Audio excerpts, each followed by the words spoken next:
Assalamualaikum warahmatullahi wabarakatuh. Bapak Ibu, kita lanjutkan kembali pembahasan soal UP PPG PGSD.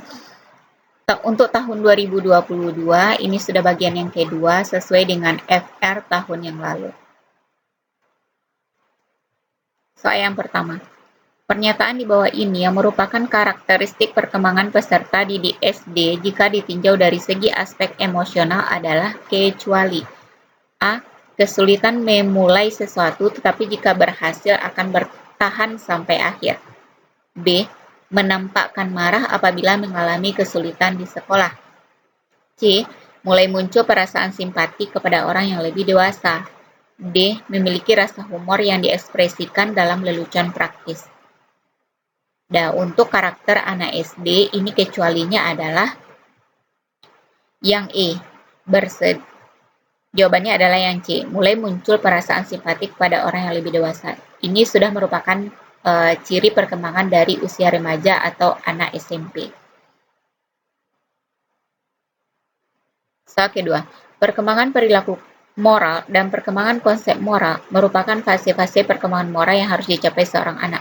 Pada fase perkembangan perilaku moral, seorang anak belajar melalui cara-cara berikut, kecuali A. Coba-coba atau trial and error.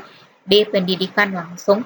C. Identifikasi. D. Observasi. E. Berekspresi.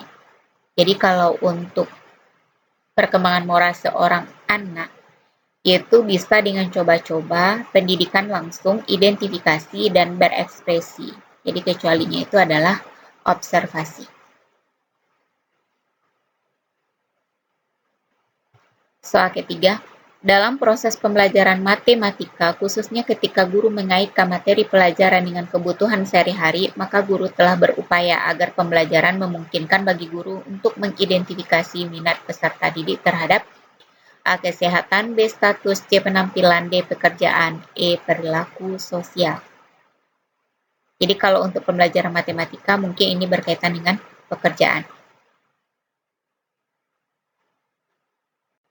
Soal keempat, dalam pembelajaran matematika, seseorang anak jika sudah memahami prinsip pengurangan, maka ketika mempelajari prinsip pembagian akan terjadi proses pengintegrasian antara prinsip pengurangan yang sudah dikuasainya dengan prinsip pembagian atau informasi baru.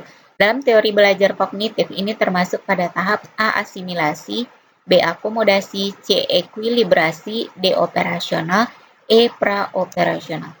Jadi kalau dia bisa mengaitkan pengetahuan terdahulu dengan pengetahuan baru, itu disebut dengan asimilasi, penyerapan info baru ke dalam info yang sudah ada. Soal kelima, dalam proses pembelajaran tentang kompetensi dasar, mengidentifikasi kebutuhan tubuh agar tubuh sehat dan kuat, makanan, air, pakaian, udara, lingkungan sehat, guru tampak dapat mengidentifikasi siswa yang selalu bertanya dan mampu membuat laporan tentang apa saja yang diminatinya dengan sangat baik.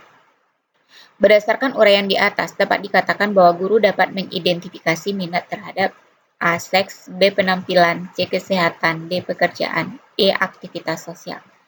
Jadi kalau seperti ini berkaitan dengan makanan, air, pakaian, dan udara itu adalah kesehatan. Soal ke-6. Pak Amir mendapat informasi bahwa dalam pembelajaran abad 21, communication adalah salah satu karakteristik yang harus dikuasai peserta didik. Dalam pembelajaran, kegiatan yang dapat dilakukan Pak Amir agar siswa menguasai karakteristik tersebut adalah A. Siswa dilatih membuat poster. B. Guru menugaskan kelompok membuat poster. C. Guru menugaskan kelompok untuk membuat laporan hasil pengamatan.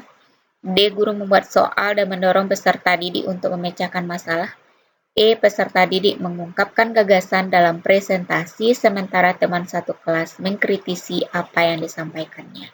Ini yang paling benar untuk communication, mengungkapkan gagasan. Soal ke-7. Pada mata pelajaran PKN, salah satu minat siswa usia sekolah dasar yang dapat teridentifikasi dalam proses pembelajaran adalah minat terhadap A. Masalah sosial, B. Bidang olahraga, C. Tubuh manusia, D. Kesehatan manusia, E. Perasaan kedaerahan. Jadi kalau PKN ini hubungannya ke sosial, masalah sosial. Soal ke-8. Cara atau jalan yang ditempuh oleh guru untuk menyampaikan materi pembelajaran sehingga tujuan pembelajaran dapat dicapai merupakan A. Metode pembelajaran, B. Modal pembelajaran, C. Pendekatan pembelajaran, D. Evaluasi pembelajaran, E. Sumber pembelajaran. Jadi kalau cara atau jalan itu disebut juga dengan metode.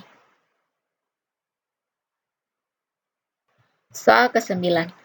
Pada anak usia sekolah dasar sering disebut usia berkelompok. Pernyataan tersebut menunjukkan karakteristik perkembangan anak aspek A. Sosial, B. Moral, C. Intelektual, D. Emosional, E. Religius. Jadi kalau berkelompok itu termasuk aspek sosial.